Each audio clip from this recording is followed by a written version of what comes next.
Gracia presenta. El Señor resucitó. Aleluya. Amén. Eso es lo que nosotros, el cristianismo, nosotros como cristianos evangélicos, celebramos, la resurrección de nuestro Señor Jesucristo.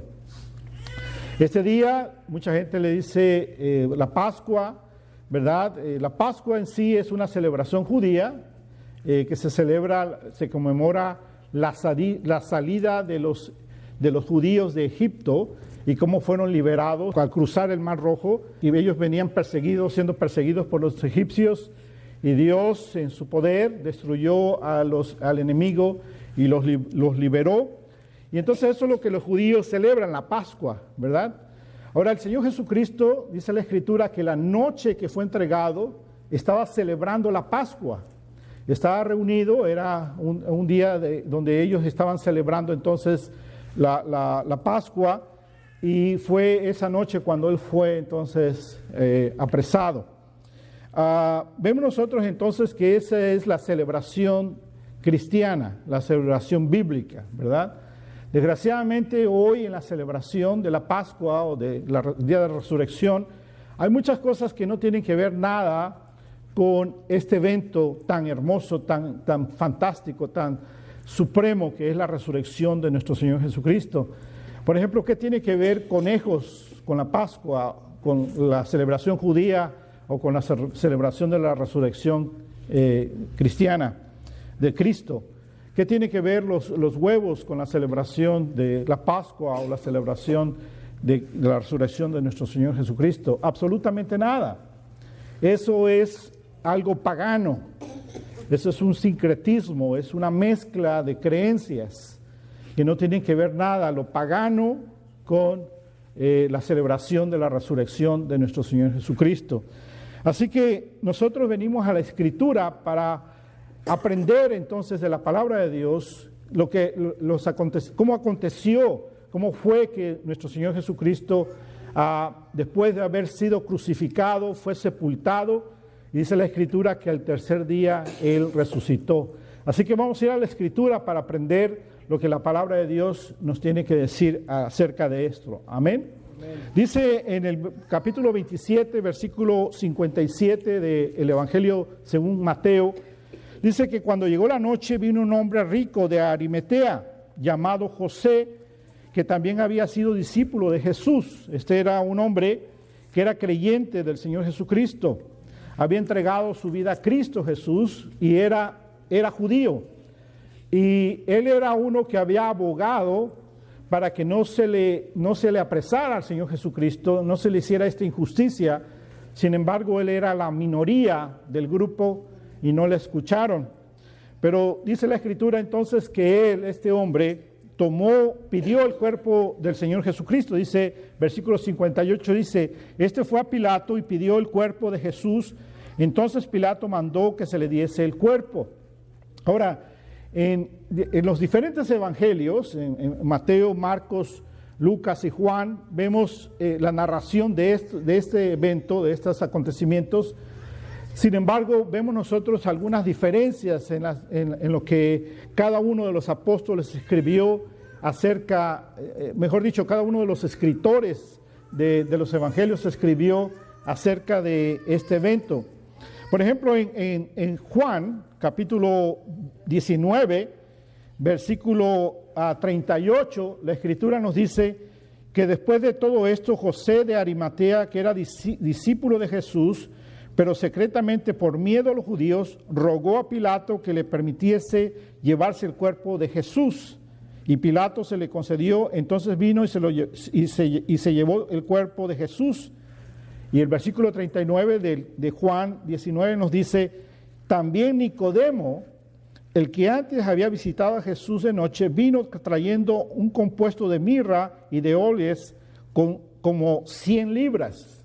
Entonces vemos nosotros que Mateo se concentra hablando solamente de que era José quien pidió el cuerpo para que el Señor Jesucristo fuera sepultado, pero Juan nos da más luz a lo que estaba sucediendo y nos damos cuenta que también estaba Nicodemo, aquel también judío que había venido a visitar de noche al Señor Jesucristo y le había preguntado qué tenía que hacer para ser salvo. Y entonces el Señor Jesucristo le explica y le dice que tiene que nacer de nuevo. Nicodemo, sin entender, dice: ¿qué acaso tengo que regresar al vientre de mi madre para nacer de nuevo? Y entonces el Señor Jesús le explica y le dice que no, que tiene que nacer de arriba, que tiene que nacer del Espíritu. En otras palabras, que tiene que tener fe en su corazón y el Espíritu Santo abrir su entendimiento para que él entonces comprenda el sacrificio de Jesucristo y la necesidad de un Salvador, y que ese Salvador es solamente Jesús. Amén. Vemos nosotros que Nicodemo también viene a fe, puesto que lo vemos aquí en Juan, que está ayudando a José a tomar el cuerpo y llevarlo a sepultar. Ahora, como dice la Escritura, José era un hombre rico, Nicodemo también era un hombre con finanzas, con buenas finanzas, puesto que vemos nosotros que él preparó el compuesto de mirra y de óleos como 100 libras. Ahora, eso es algo muy extraordinario, la cantidad de la preparación para preparar el cuerpo de nuestro Señor Jesús. Porque eso no es algo barato, era algo muy caro hacer eso. Y entonces vemos nosotros que estos dos hombres, entonces, por amor a Cristo, van y piden el cuerpo y preparan entonces, traen los óleos, el aceite, para ungir el cuerpo de nuestro Señor Jesucristo, y lo envuelven, como era la costumbre de envolver el cuerpo de los muertos en óleos, y después los sepultan y cierran entonces la tumba. La tumba no es como nosotros la conocemos, un hoyo en el suelo. La tumba de ellos era en las rocas, en la montaña, hacían una cueva, cortaban entonces la piedra, y entonces en esa piedra era donde sepultaban a las personas. Y después, para cerrar la tumba, no le ponen tierra como le ponen acá a los ataúdes cuando una vez que son puestos en la tierra, sino que las cerraban con una piedra rodante. Y la piedra rodante era una piedra del tamaño de la puerta de la tumba, y era bastante grande, bastante pesada, y después hacían como un canal a la entrada de la tumba. Por lo tanto, a la hora de mover la roca, caía en ese canal y quedaba asegurada y quedaba sentada sobre ese lugar, y era entonces no nada fácil poderla mover. Pero vemos nosotros en la narración de Mateo que los enemigos de Jesús, los que estaban en contra del mensaje del Señor Jesucristo, ellos no querían que ni siquiera fuera a aparentar que el Señor Jesucristo fuera a resucitar, como Él había dicho que iba a resucitar al tercer día. Y entonces, para asegurarse de que esto no sucediera, la Escritura nos dice que entonces, dice, al día siguiente, que es después de la preparación, se reunieron los principales sacerdotes y los fariseos ante Pilato, diciendo: Señor, nos acordamos de aquel engañador, que es refiriéndose a nuestro Señor Jesús, ¿verdad?, que dijo, viviendo aún: después de 3 días resucitaré. Manda pues que se asegure el sepulcro hasta el tercer día, no sea que vengan sus discípulos de noche y lo hurten y digan al pueblo: resucitó de entre los muertos, y será el postrer error peor que el primero. Y Pilato le dijo: ahí tenéis una guardia, id, asegurarlo, como sabéis. Entonces ellos fueron y aseguraron el sepulcro, sellando la piedra y poniendo la guardia. Entonces vemos nosotros que este acontecimiento lo hicieron una vez después que sepultaron al Señor Jesucristo. Vemos nosotros en el versículo del capítulo 27, versículo 60 de Mateo, dice: y lo puso en su sepulcro nuevo. El sepulcro de José y Nicodemo lo pusieron ahí, que habían labrado en la peña, después de hacer rodar una gran piedra a la entrada del sepulcro, se fueron. Y estaban ahí María Magdalena y la otra María, sentadas delante del sepulcro. Ellas vieron esto, lo que había acontecido, como iban habían puesto en el sepulcro al Señor Jesús, el cuerpo del Señor Jesús, y una vez que se cerró, entonces ellas lo que hicieron fue irse, se fueron. Quiere decir que ellas no vieron cuando la guardia llegó para sellar el sepulcro. Ellas no tenían esa información de lo que había acontecido.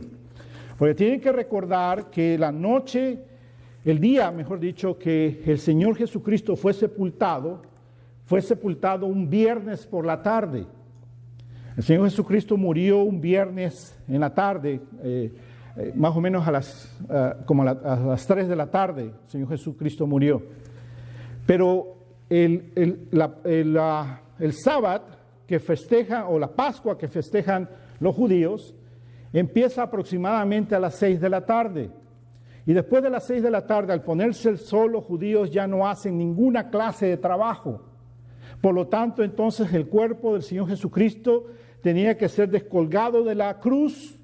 Rápidamente tenía que ser preparado su cuerpo, envuelto en los lienzos, puesto en la tumba y cerrar la tumba antes de que se pusiera el sol y empezara entonces el día sábado. Y ellos entonces lo hicieron rápidamente y se fueron, dice la Escritura.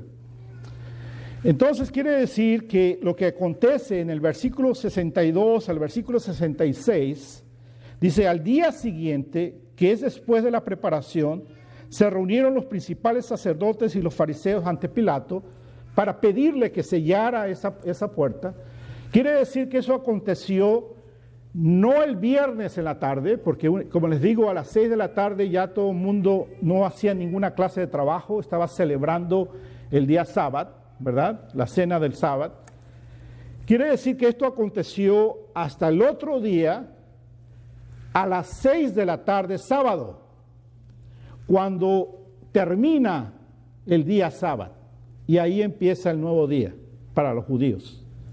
Entonces, en ese día fue cuando mandan a la guardia y mandan a sellar el sepulcro, porque saben ellos que los judíos, los seguidores del Señor Jesús, no van a ir antes a la tumba, porque como buenos judíos van a guardar el sábado y no van a ir a hacer trabajo.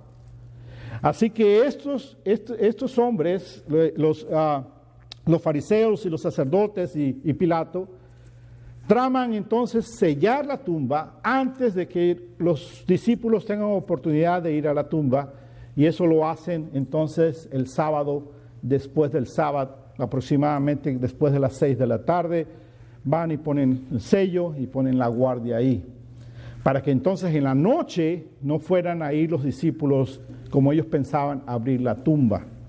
Entonces vemos que esto es el acontecimiento de lo que, una vez que el cuerpo está puesto.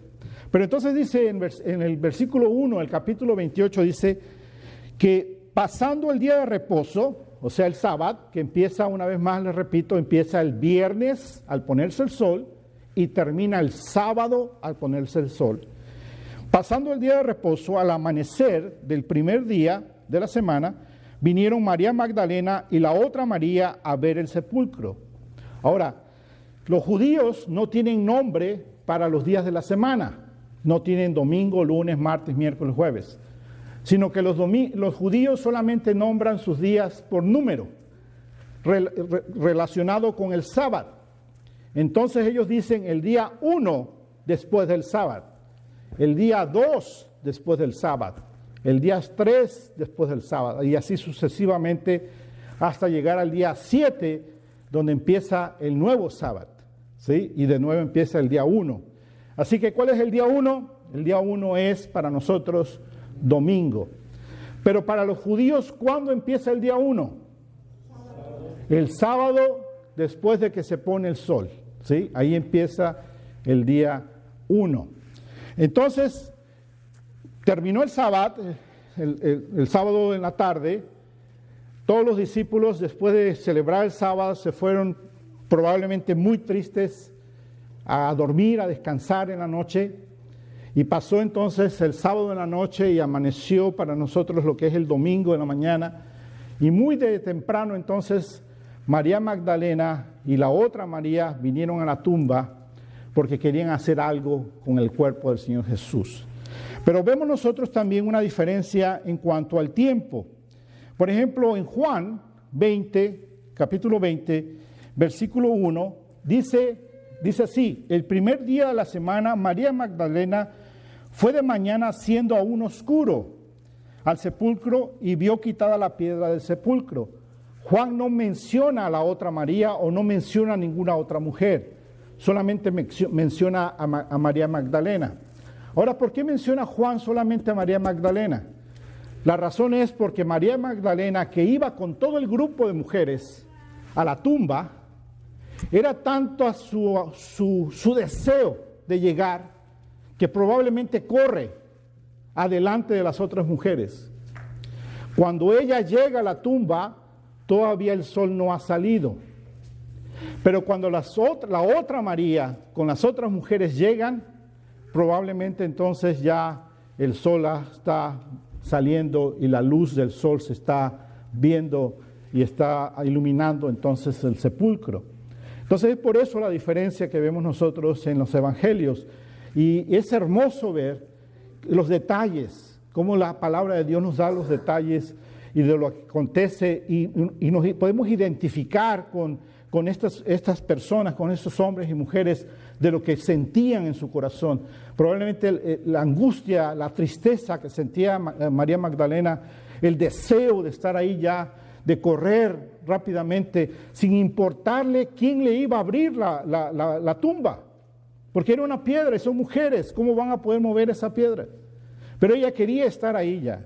Y entonces vemos nosotros que ella llega cuando ya está oscuro. Regresando entonces a Mateo 28:1, vemos nosotros que hace mención de María Magdalena y la otra María. Pero vamos a aclarar y vamos a darnos cuenta de que no hay solamente dos mujeres ahí, o una mujer como dice Juan, sino hay más de una mujer ahí. Está María Magdalena, que su nombre viene de donde es ella. Ella es María de Magdala. Y Magdala está al sur de Capernaum, en el lado oeste del mar de Galilea.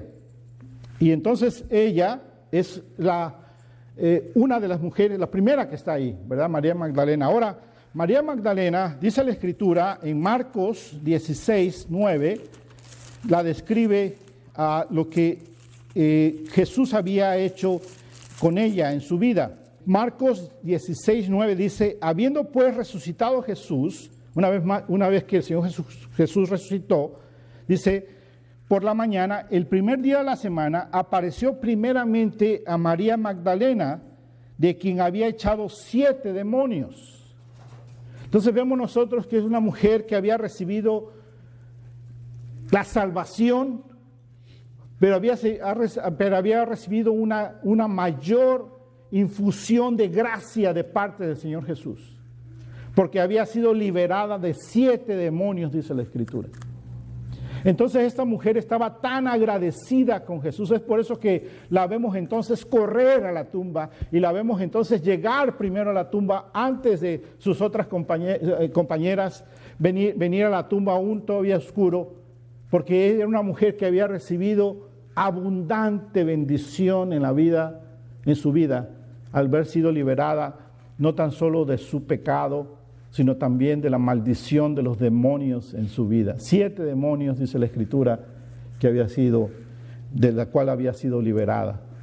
Vemos entonces que esta es la primera mujer que aparece en este escenario de la tumba, y la segunda mujer es la otra María, dice la Escritura, la otra María. Ahora, ¿quién es esa otra María? Bueno, en Mateo 27:56 vemos nosotros quién es esa otra María. Dice así el 57, dice, entre las cuales estaba María Magdalena, María la madre de Jacob y José, y la madre de los hijos de Zebedeo. Entonces la otra María era ¿quién? Era la madre de Jacob y José.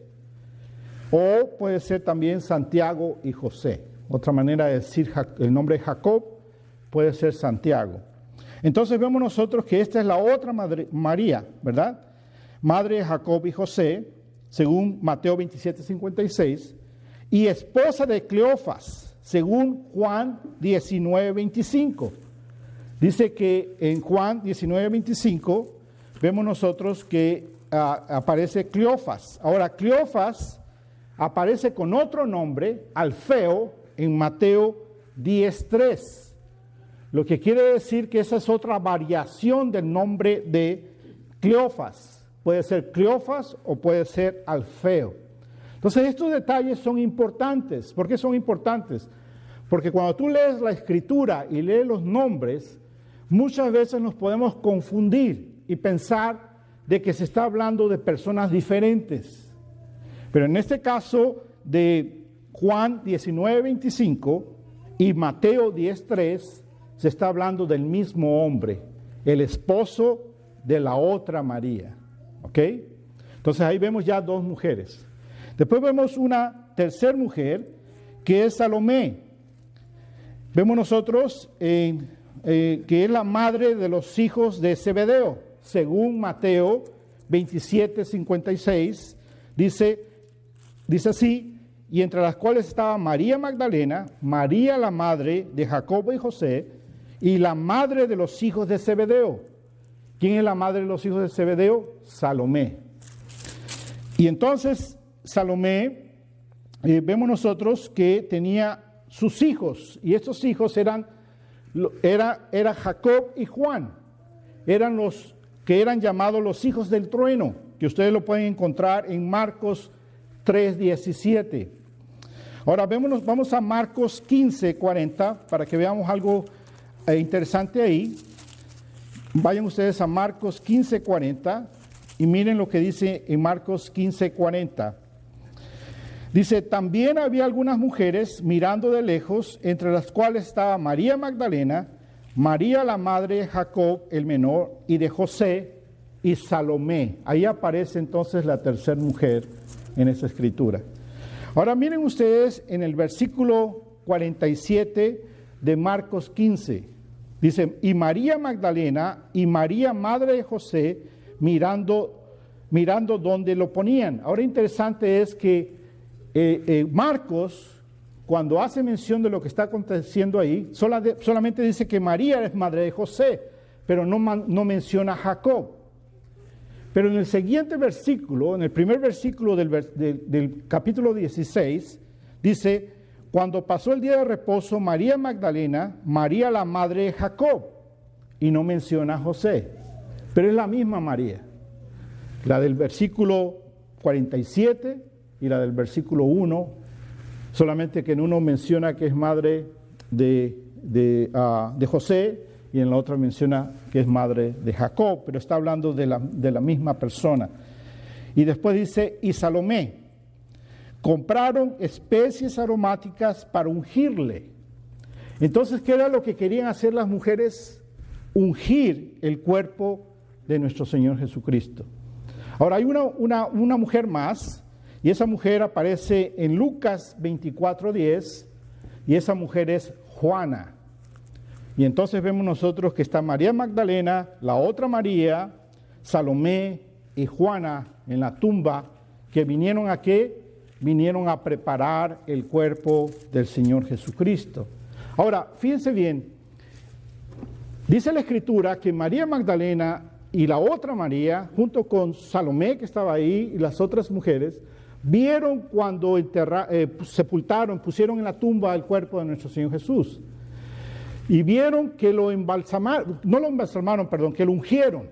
¿Sí? Vieron que lo ungieron y vieron que lo envolvieron y lo dejaron en la tumba. Sin embargo, ahora ellas regresan a la tumba con más mirra y aceite para ungir el cuerpo de nuestro Señor. Ahora, ¿por qué si ya vieron que lo hicieron una vez? Bueno, ellas quieren seguir sirviendo a su Señor, quieren ir y servirle de esta manera, ungiéndole aún más al Señor Jesús. Y la razón es porque los judíos no embalsaman los cuerpos de los muertos. Y ustedes saben que cuando una persona se embalsama, quiere decir que se abre el cuerpo y se sacan los órganos, ¿verdad? Se saca la sangre del cuerpo y entonces se ponen líquidos en el cuerpo para embalsamarlo de esa manera. Los judíos no hacen eso.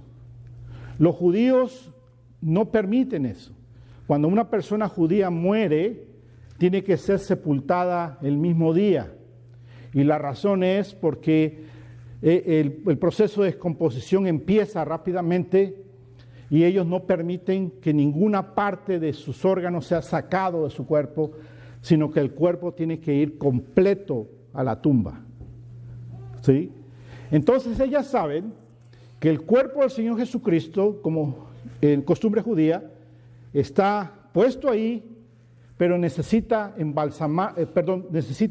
ungirse, no embalsamarse, ungirse aún más con aceite y mirra, para que el olor que el cuerpo descomponiéndose comienza a producir se mitigue. Porque había una creencia entre los judíos, y la creencia era de que el espíritu de la persona muerta duraba 4 días en el cuerpo, hasta que llegaba el momento que la descomposición del cuerpo era tal que entonces el espíritu abandonaba el cuerpo. Entonces, la razón por la que ungían y ponían la mirra era en la creencia de pensar de que así entonces el olor no saliera y estuviera entonces la persona confortable en su cuerpo mientras se está descomponiendo, ¿sí? Ahora, esta es una creencia judía, no es bíblica, no es algo que la Escritura nos enseña, esa es una tradición de los judíos. Probablemente María y las mujeres la tenían todavía, porque recuerdan que son discípulas del Señor Jesucristo y los discípulos varones también todavía no tenían completo entendimiento de todas las cosas que el Señor Jesús le había enseñado. Todavía había dudas en ellos. Inclusive el Señor Jesús les había dicho que iba a resucitar al tercer día. Sin embargo, ninguno de ellos pensaba que el Señor Jesús podía resucitar al tercer día, sino que lo consideraban muerto. Por lo tanto, entonces tenían que ir a ungirlo y ponerle entonces el aceite y la mirra en su cuerpo. Y entonces es por eso que vemos nosotros que aún tienen pensamientos del pasado. Y muchas veces puede suceder así con nosotros, que conocemos a Cristo, tenemos una relación con el Señor Jesús, tenemos una relación con Dios, sin embargo seguimos pensando cosas del pasado o haciendo costumbres del pasado o teniendo creencias del pasado que no tienen que ver nada con la palabra de Dios, con la manera de como Dios quiere que nosotros vivamos. Es por eso que nuestra mente tiene que ser renovada, diariamente tiene que ser renovada. ¿Y cómo puede ser renovada nuestra mente? Solamente con la palabra de Dios. Amén. Nuestra manera de pensar, nuestra vieja manera de pensar, se deja a un lado solamente cuando aprendemos la Escritura y aprendemos a pensar. Dice la Escritura que nosotros debemos de tener la mente de Cristo. Entonces, el crecimiento cristiano es que cuando tú vienes a Cristo Jesús, eres un bebé en Cristo y comienzas a aprender y comienzas a crecer, y conforme vas aprendiendo y vas creciendo, tu mente va siendo transformada, tu corazón va siendo transformado, tu entendimiento. Llega el momento entonces en que la mente de Cristo se manifiesta más en tu vida, más en tu vida. Y ahora comienzas a pensar y a ser más maduro en tus maneras de pensar, en tu manera de hablar, en tu manera de vivir, en la filosofía de tu vida, comienza a ser transformada, comienza a cambiar. Amén. Bueno, estas mujeres todavía estaban en ese proceso, y entonces es por eso que quieren venir y ungir a el cuerpo de nuestro Señor Jesús. Pero vemos nosotros que dice en capítulo 28 de Mateo, versículo 2, y hubo un gran terremoto. Ahora la Escritura dice que hubo varios terremotos, pero debemos entender que estos terremotos no son los terremotos como de las fallas de San Andrés acá en California, sino estos terremotos que vemos que aparecen en la Escritura son terremotos divinos, hechos por Dios, supernaturales, provocados por Dios. Dice que el primer terremoto fue cuando el Señor Jesucristo murió. Dice la Escritura que hubo un gran terremoto, que las tumbas se abrieron. Miren lo que dice Mateo 27, versículo 51. Dice versículo 50 dice, mas Jesús habiendo otra vez clamado a gran voz, entregó el Espíritu, y aquí el velo del templo se rasgó en dos, de arriba a abajo, y la tierra tembló, y las rocas se partieron, y se abrieron los sepulcros, y muchos cuerpos de santos que habían dormido se levantaron, y salieron de los sepulcros después de la resurrección de él, vinieron a la santa ciudad y aparecieron a muchos. Entonces este terremoto fue provocado por Dios mismo, por la muerte del Hijo de Dios. Bueno, aquí vemos otro terremoto en el 28, y este terremoto fue local también. Ellas venían caminando, no sabían que había acontecido un terremoto, ¿verdad? Pero el terremoto había acontecido en ese lugar cuando apareció el ángel o los ángeles, como dice la Escritura. Vemos en el versículo, entonces 2, lo repito, dice, y hubo un gran terremoto porque un ángel del Señor descendió del cielo y llegando movió la piedra y se sentó sobre de ella. Ahora, la razón por la que el ángel vino a abrir la tumba no es para que saliera el Señor Jesús, porque el Señor Jesús no hay tumba que lo detenga. No hay absolutamente nada que le impida resucitar y salir de la tumba. El Señor ya había salido de la tumba cuando el ángel viene a abrir la tumba. La razón por la que el ángel viene a abrir la tumba es para que las mujeres puedan entrar a la tumba y puedan ver que la tumba está vacía. Esa es la razón. Porque las mujeres no podían con sus fuerzas mover tan gran piedra. Entonces Dios, en su finita misericordia y gracia, provee a este ángel para que anuncie que Jesús ha resucitado a las mujeres y para que les mueva la piedra para que ellas puedan ver con sus propios ojos que su Señor no está ahí en la tumba. Y dice versículo 3, dice, su aspecto era como un relámpago y su vestido blanco como la nieve. Ahora vemos nosotros que en los otros versículos, en otros evangelios, en los otros evangelios menciona que había dos ángeles. Aquí menciona que hay un ángel. Ahora, ¿por qué en uno menciona dos y en otro menciona uno? La razón es simple. Simplemente Mateo se concentra en el ángel que habló. El otro ángel no habló, ¿sí? El otro ángel estaba ahí de testigo. De acuerdo a Deuteronomio dice que debe haber dos testigos como prueba de algo, ¿sí? En toda acusación o en toda reclamo o en toda cosa que se quiere probar tiene que haber testigos, dice la Escritura. Entonces el otro ángel estaba ahí como testigo. Un ángel es el que habla. Y entonces dice en el versículo 4, y dice, y de miedo de él los guardas temblaron y se quedaron como muertos. La guardia cayó, y dice la palabra de Dios que así como el terremoto fue que quedó cimbrándose, temblando, moviéndose, los cuerpos de estos hombres quedaron temblando y moviéndose y cayeron. Y cuando cayeron como paralizados, no se podían mover por ellos mismos, pero solamente temblaban. Más adelante, en el otro evangelio dice que ellos, una vez que aconteció eso, se pararon y se fueron a avisar lo que había sucedido. Entonces vemos nosotros que cuando llegan ven lo que había sucedido con estos hombres, ven lo que estaba pasando. Versículo 5, mas el ángel respondiendo dijo a las mujeres, respondiendo ¿a qué? Las mujeres no hicieron ninguna pregunta.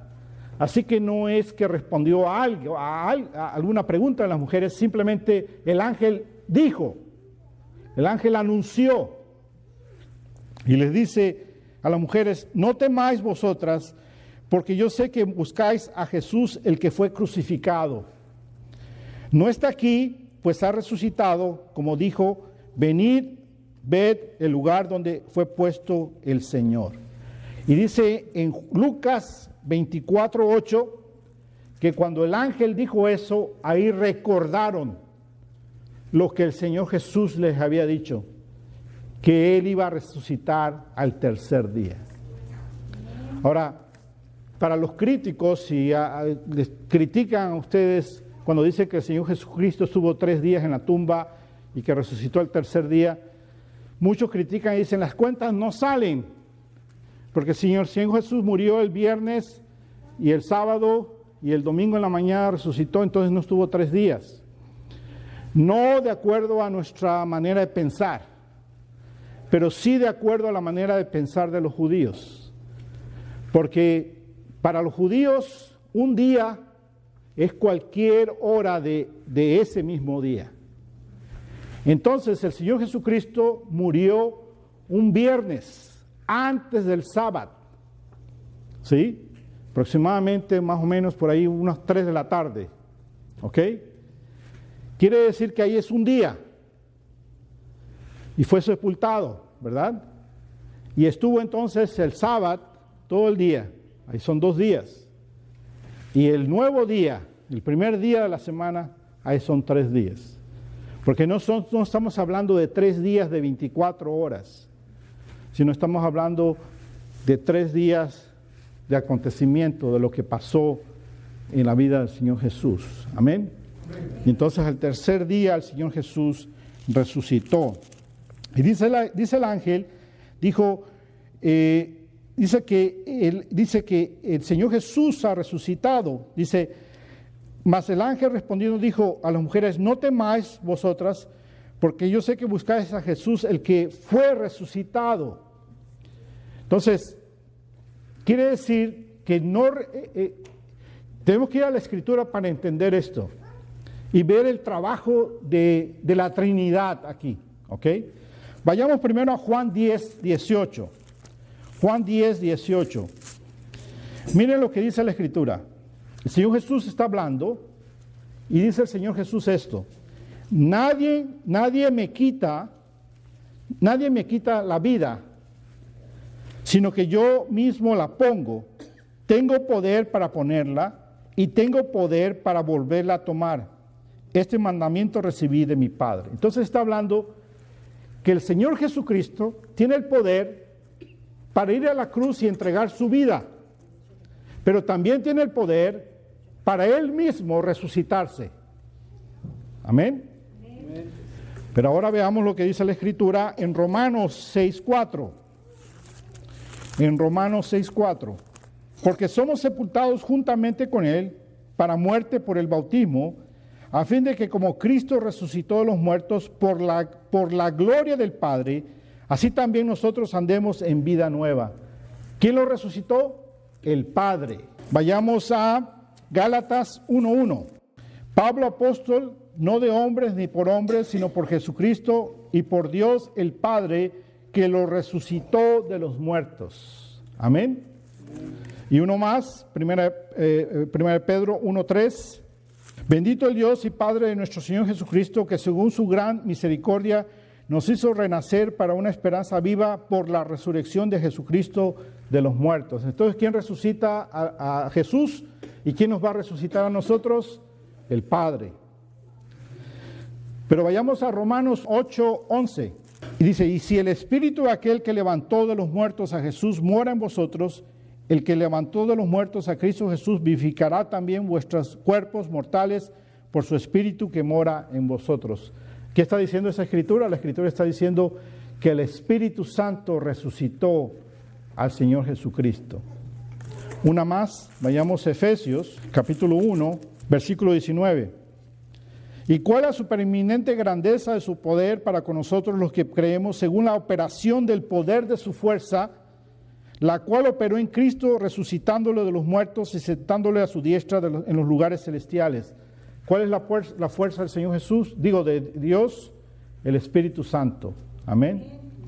Entonces, ahí vemos la Trinidad. El Señor Jesucristo tiene el poder para resucitarse, el Padre lo resucitó, el Espíritu Santo lo resucitó. El trabajo de la resurrección es de Dios, trino, de Dios, Padre, Hijo y Espíritu Santo. Como es la salvación, y lo hemos visto en Efesios capítulo 1.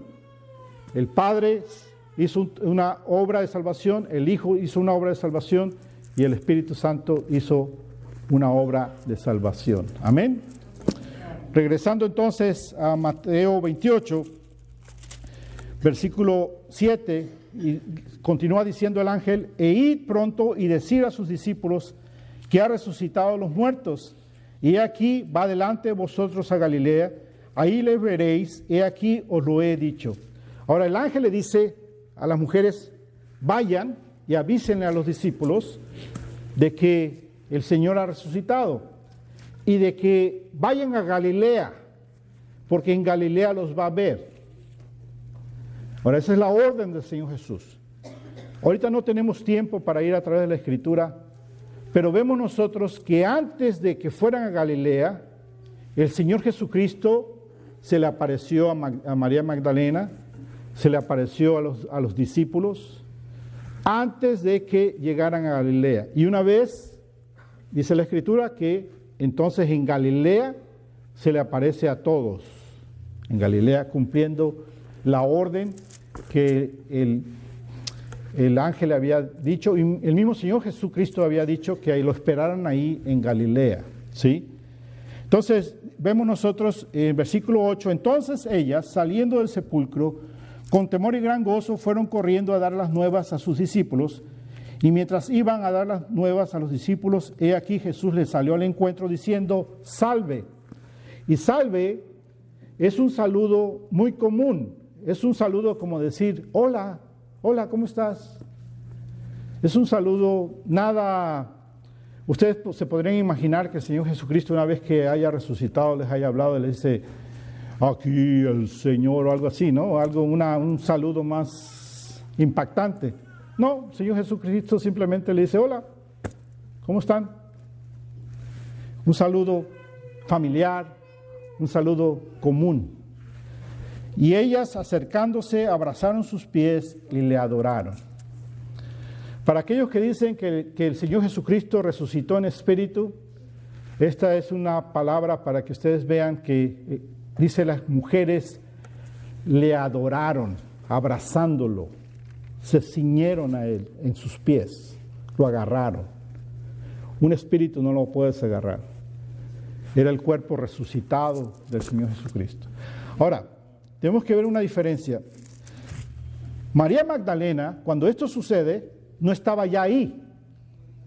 María Magdalena llegó, vio lo que aconteció en la tumba, ¿sí? Pensó que se habían robado el cuerpo del Señor Jesús y salió llorando, ¿verdad? A avisar. Ahora, las otras mujeres son las que se quedan ahí, llegan después, una vez que se van. Entonces María Magdalena va a avisar a los discípulos qué ha pasado. Cuando ella regresa con los discípulos, las mujeres que reciben la orden del ángel aquí en Mateo, y las mujeres que el Señor Jesucristo las saluda y les dice hola, hola, y que se aferran a él, que lo agarran a él, no se encuentran con María Magdalena y los dos discípulos que venían con ella. No se ven. En el acontecimiento de los eventos se pasan, ¿verdad? Por el tiempo, hubo un lapso de tiempo ahí donde no se vieron. Entonces vemos nosotros que María Magdalena recibe una bendición muy especial también, y vayamos nosotros entonces a Juan. Vean ustedes que en Juan solamente habla de María Magdalena, ¿verdad? Y dice, el primer día de la semana, María Magdalena fue de mañana siendo aún oscuro al sepulcro, y vio quitada la piedra del sepulcro. Entonces corrió y fue a Simón Pedro y al otro discípulo, aquel que amaba a Jesús, y le dijo, se han llevado del sepulcro al Señor y no sabemos dónde le han puesto. Entonces María Magdalena llega, mira lo que pasó, no mira a los ángeles, simplemente sale corriendo, por ahí se robaron el cuerpo del Señor Jesús. Las otras mujeres llegan, ven a los ángeles, reciben las noticias, miran lo que aconteció, reciben la orden de lo que tienen que ir a decir, que el Señor Jesucristo ha resucitado, van camino a decir eso. Cuando el Señor se les aparece, ellas lo miran, el Señor los saluda, ellas se aferran a Él y lo agarran. Amén. Pero ahora vemos entonces a María Magdalena, versículo 11. Pero María estaba fuera llorando junto al sepulcro, y mientras lloraba, se inclinó para mirar dentro del sepulcro y vio a dos ángeles. Aquí ella ve dos ángeles, María Magdalena. Ya las otras no están, ¿verdad? Ni los apóstoles están, que vinieron con ellas. Ya se fueron también. Ella está sola.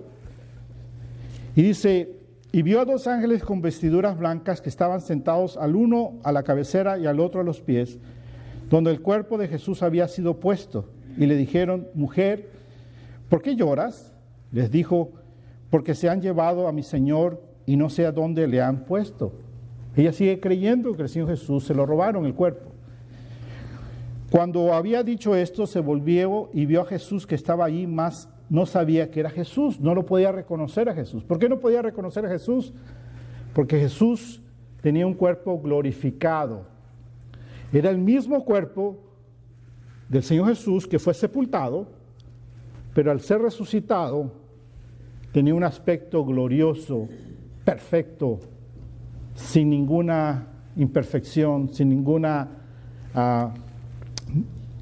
se veía completamente diferente. Y entonces vemos nosotros que Jesús le dijo, mujer, ¿por qué lloras? ¿Y a quién buscas?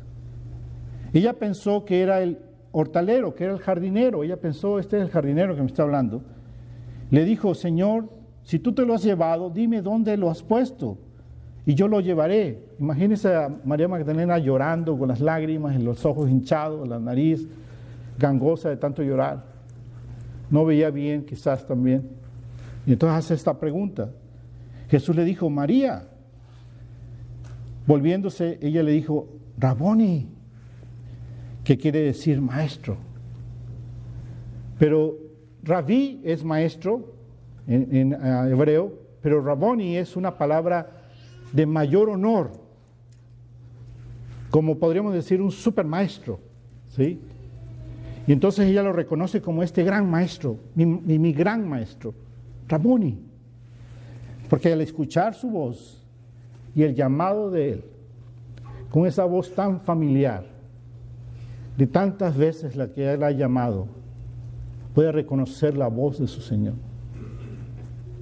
Cuando el Señor Jesús nos habla a nuestro corazón y comenzamos a tener una experiencia con Él, a caminar con Él, a conocerlo a Él, y de repente nos habla a nuestro corazón, podemos escuchar su dulce voz.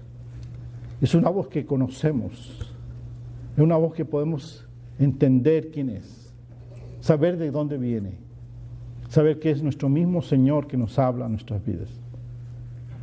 Esto experimentó María y le dice, Señor, mi gran maestro. Jesús le dijo, no me toques porque aún no he subido a mi Padre, mas ve a mis hermanos y dile, subo a mi Padre y subo a mi Padre y a vuestro Padre y a mi Dios y a vuestro Dios. Fue entonces María Magdalena para dar a los discípulos las nuevas que había visto al Señor, el que le había dicho estas cosas. Ahora, muchos toman ahí que el Señor Jesús está en espíritu, que por eso le dice a María Magdalena que no lo toque. No, ya vimos que las primeras mujeres se le echaron encima a sus pies y le agarraron sus pies. Lo que está aconteciendo ahí es que María Magdalena ahora no lo quiere dejar ir y lo tiene asido. Y entonces el Señor Jesús le dice, no me toques ya. O sea, este no es el tiempo, porque todavía hay cosas que tienen que pasar. Hay cosas que tienes que hacer. Entonces ve, dice, fue entonces María Magdalena para dar a los discípulos las nuevas de lo que había visto el Señor. Amén.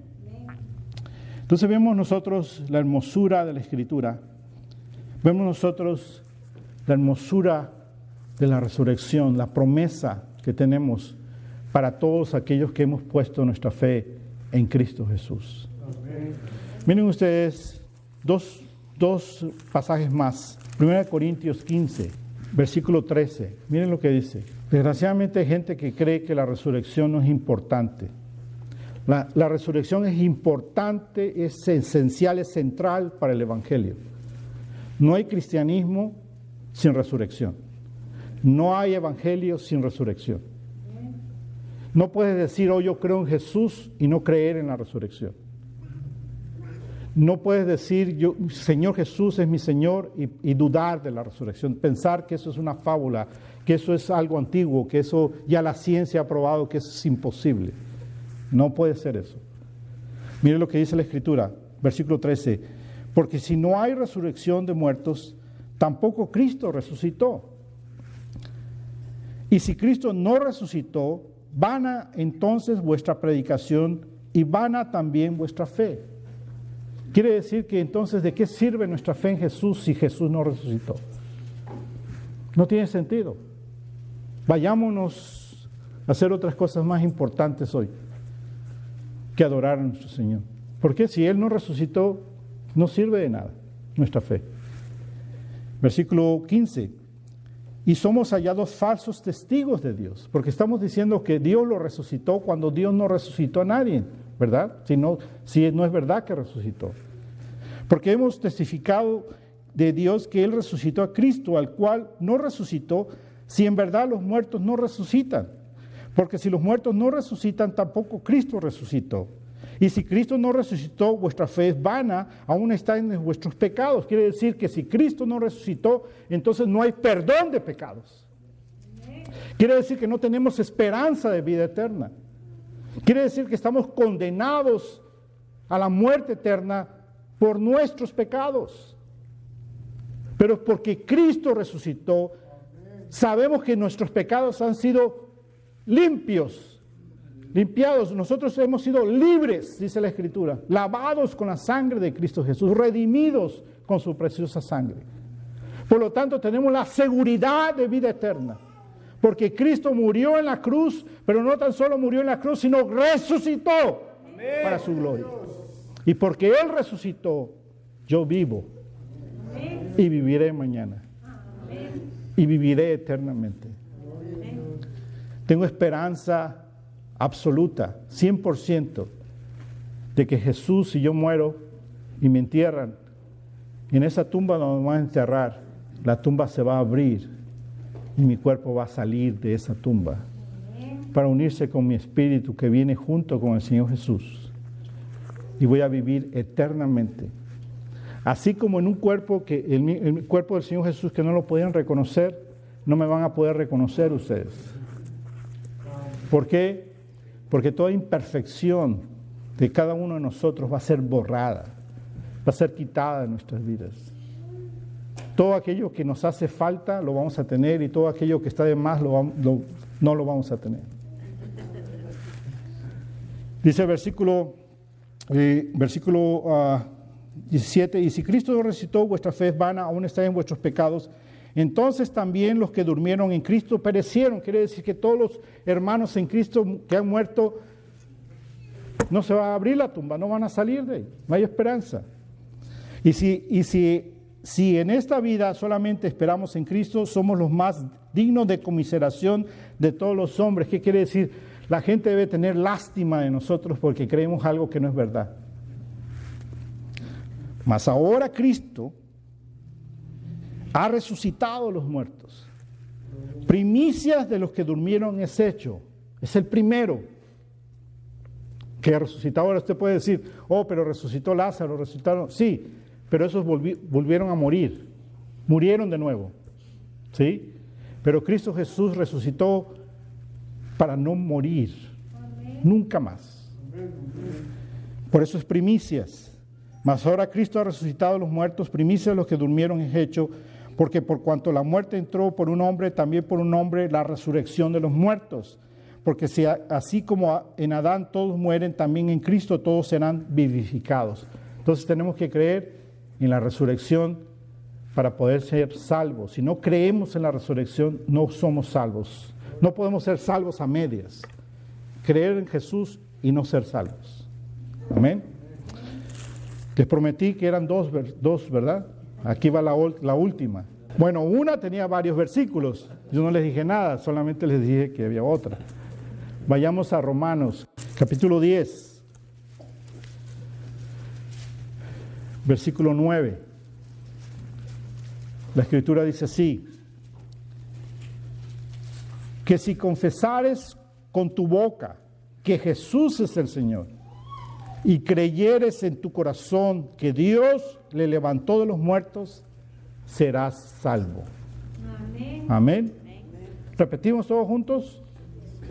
Dice así: que si confesares con tu boca que Jesús es el Señor, y creyeres en tu corazón que Dios le levantó de los muertos, serás salvo. Entonces hay que confesar y creer que Jesús es nuestro Señor y Salvador, que Él murió en la cruz del Calvario por nosotros y nos lavó con su preciosa sangre todos nuestros pecados. Pero también hay que creer en nuestro corazón que Jesucristo resucitó.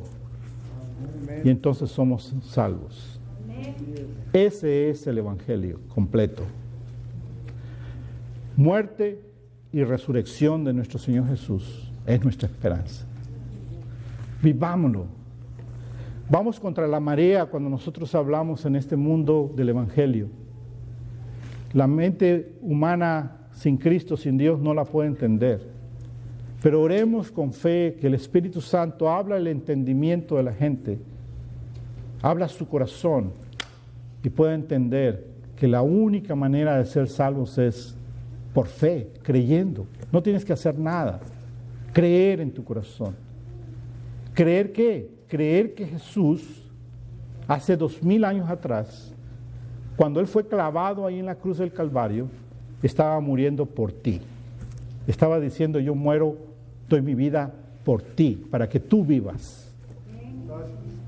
Y creyendo que hace 2000 años, cuando María Magdalena y la otra María y las otras mujeres fueron a ver la tumba y la vieron vacía y recibieron el mensaje de los ángeles de que el Señor Jesucristo había resucitado, creyendo en tu corazón que Él resucitó, la Escritura dice que seremos salvos. Amén. Confesémoslo, hablémoslo a nuestros hermanos en la carne, a nuestros familiares, a nuestros amigos. Este es el tiempo de creer que Jesús es un Dios verdadero, que murió y resucitó y va a regresar en poder y gloria, dice su palabra, a establecer su reino, en el cual solamente los que creen que murió y resucitó van a vivir eternamente con Él. ¿Y cómo van a vivir eternamente con Él? ¿En espíritu? En cuerpo. ¿Cuál cuerpo? Este mismo cuerpo, toca tu cuerpo, este cuerpo que no te gusta ahorita. ¿Cuánto le gusta verse en el espejo? Hay gente que no le gusta verse en el espejo. A mí no me gusta, porque vemos muchas fallas. Pero este mismo cuerpo que va a ser enterrado, va a salir de la tumba en un cuerpo perfecto, sin ninguna falta, ni espiritual, ni moral, ni mental, ni física, en perfección tal como el Señor Jesucristo es. Amén.